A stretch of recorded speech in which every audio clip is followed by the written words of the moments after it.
Hi friends, மறுபடியும் இன்னொரு வீடியோவோட வந்துட்டேன். நான் உங்கள் மோனிகா.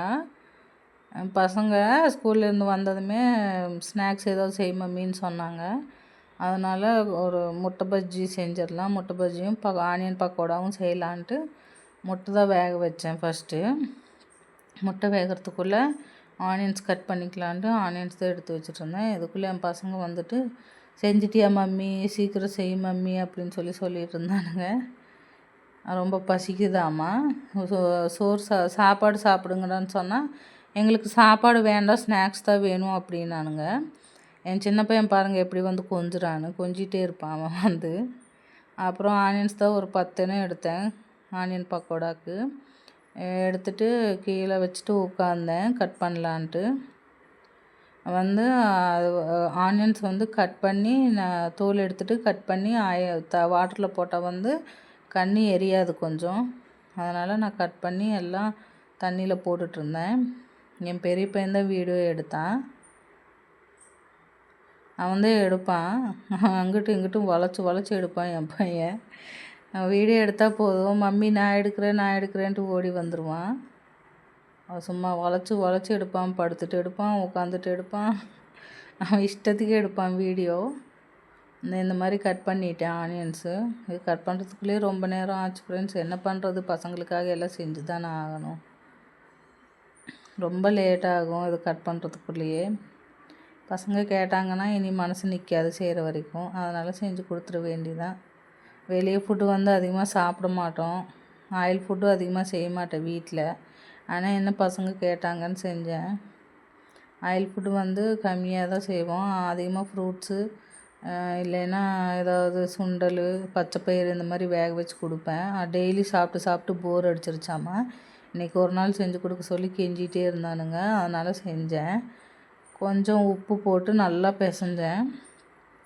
பிசைய தண்ணி நிறைய ஊறிடுச்சு வெங்காயத்தில்.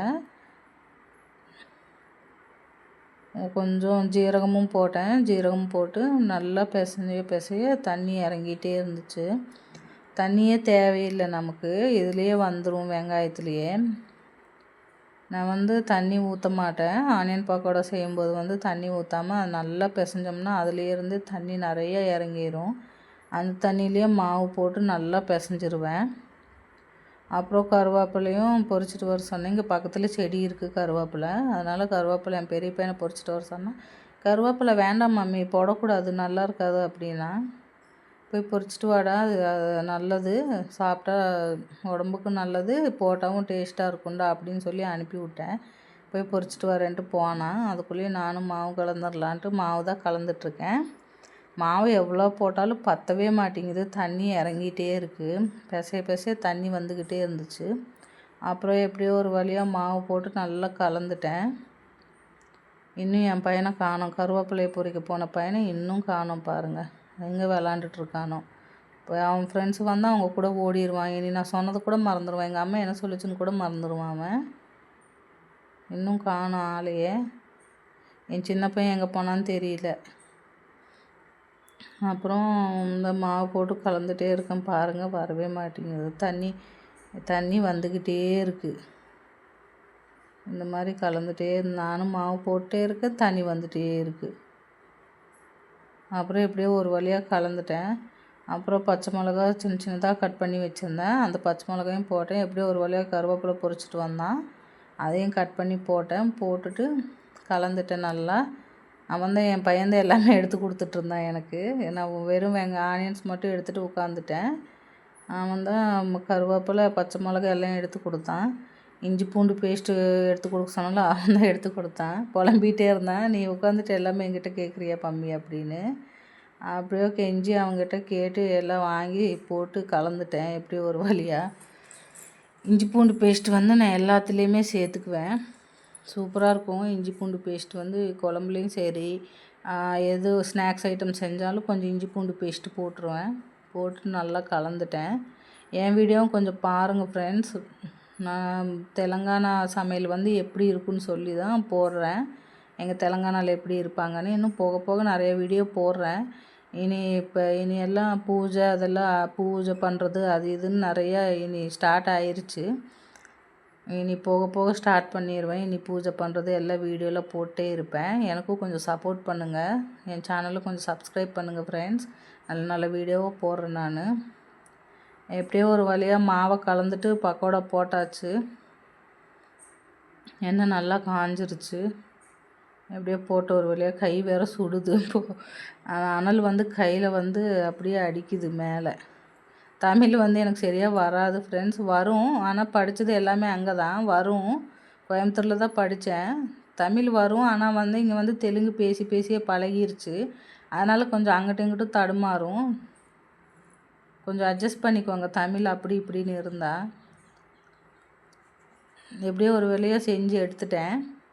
அதுக்கப்புறம் முட்டைக்கும் மாவு, முட்டை பஜ்ஜிக்கும் மாவு கலந்துடலான்னு சொல்லிட்டு மாவு கலக்கலாம் தான் எடுத்து வைக்கலான்னு போனேன். இதுக்குள்ளே என் பையன் ஸ்டூல் கொண்டு வந்துட்டு போட்டு பார்க்குறான் எப்படி செய்கிறேன் என்னென்னு. எண்ணெய் சட்டிக்கிட்ட வராதடா, அந்த பக்கம் போடா அப்படின்னு சொல்லவும் அப்படியே போயிட்டான் ஓரத்தில் வச்சுட்டு. எப்படியோ பக்கோடா செஞ்சுட்டேன். இன்னும் கொஞ்சம் இருக்குது, அது போட்டிருக்கேன். அது ஆகிறதுக்குள்ளே முட்டை பஜ்ஜிக்கு மாவு கலந்துடலாம் தான் கலந்துட்ருக்கேன். கொஞ்சம் மாவு போட்டு அதில் கொஞ்சம் இஞ்சி பூண்டு பேஸ்ட்டு, கொஞ்சம் தனியாத்தூள் எதுலேயுமே யூஸ் பண்ணுவேன். போட வேண்டியது இப்போ நமக்கு பஜ்ஜி பக்கோடா போட மாட்டேன். பஜ்ஜியில் அந்த மாதிரி இருந்தால் கொஞ்சம் போடுவேன். அப்புறம் மிளகா பொடி, உப்பு எல்லாம் போட்டு கலந்துக்கலாம். இதுக்குள்ளேயும் அது வெந்துருச்சு பக்கோடா. நல்லா பாருங்கள் எப்படி கலரு வந்துருச்சுன்னு ஆயிடுச்சு. அதையும் எடுத்து ஓரமாக வச்சுக்கலாம். இங்கே வந்து ஆனியன் பக்கோடா, மிளகா பஜ்ஜி, அப்புறம் இந்த குட்டி குட்டி போண்டா செய்வாங்க, சட்னி போட்டு தருவாங்க, இதுதான் கிடைக்கும். அப்புறம் என்னமோ பருப்பில் வடை செய்வாங்க. அது வந்து எனக்கு தமிழில் வராது, அது என்ன பருப்புன்னு. அதில் தான் செய்வாங்க. இங்கெல்லாம் நம்ம கோயம்புத்தூரில் கிடைக்கிற மாதிரி உளுந்து வடை, பருப்பு வடை, அப்புறம் இந்த முட்டைக்கோசு வடை, காளான் இதெல்லாம் கிடைக்காது. ஆனால் எனக்கு ரொம்ப பிடிக்கும். அங்கே கோயம்புத்தூர் ஃபுட்டுன்னா ரொம்ப பிடிக்கும் எனக்கு. இந்த வடை, உளுந்து வடைன்னா ரொம்ப ஃபேவரெட்டு. சூப்பராக இருக்கும் அதெல்லாம். எங்கள் அப்பா டெய்லி வரும்போது டெய்லி சாயந்தரம் வாங்கிட்டு வருவார் எங்களுக்காக. இப்போ கூட நாங்கள் அங்கே வந்தோம்னா எங்களுக்காக எல்லாம் வாங்கிட்டு வருவார். நாங்கள் அதிகமாக இந்த முட்டை அது என்னது பருப்பு வடை, உளுந்து வடை, அந்த முட்டைக்கோசு வடை அதுதான் அதிகமாக கேட்டு வாங்கிட்டு வர சொல்லுவோம். எங்கள் அப்பா டெய்லி வாங்கிட்டு வருவார். அப்புறம் புரோட்டா அது நிறைய சாப்பிடுவாங்க. ஒரு கையில் ஃபோனை பிடிச்சிட்டு ஒரு கையில் முட்டையை கட் பண்ணணுன்னா ரொம்ப கஷ்டமாக இருந்துச்சு. அதனால் அப்படி இப்படி எப்படியோ பண்ணி கட் பண்ணிட்டேன். அப்புறம் முட்டை பஜ்ஜி போடலான்ட்டு மாவையும் கலந்து வச்சுட்டேன். எப்படியோ ஒரு வழியாக முட்டை பஜ்ஜியும் போட்டேன். பாருங்கள் ஃப்ரெண்ட்ஸ், எப்படியோ ஒரு வழியாக போட்டேன். அதுவும் ஆயிட்டுருக்கு. இனி இதுவும் ஆயிடுச்சுன்னா பசங்களுக்கு கொடுத்துட்டு இனி வேலை நிறையா இருக்குது. எப்படியோ ஒரு வழியாக பாத்திரமும் கழுவிட்டேன் பசங்க வரத்துக்குள்ளே. இனி வீடு கூட்டணும், பசங்களுக்கு ஸ்நாக்ஸ் கொடுத்துட்டு அவங்கள குளிக்க வச்சுட்டு டியூஷன் அனுப்பணும். நிறைய வேலை இருக்குது இன்னும். இது செஞ்சு கொடுத்துட்டு இது சாயங்காலமான இந்த ஸ்நாக்ஸு ஏதாவது செய்யணுன்னாலே ஒரே இது தான் வேலையும். வீட்டில் வேலையும் ஆகாது, இந்த ஸ்நாக்ஸ் வேலையும் ஆகாது. ரொம்ப நேரம் ஸ்நாக்ஸே செஞ்சுட்டே இருக்கணும். அதனால் நான் என்ன பண்ணுவேன், பச்சை பயிறு சுண்டலுக்கு ஏதாவது ஒன்று காலையில் ஊற போட்டு சாயந்தரம் வேக வச்சு கொடுப்பேன். அதையும் சாப்பிடவே மாட்டானுங்க.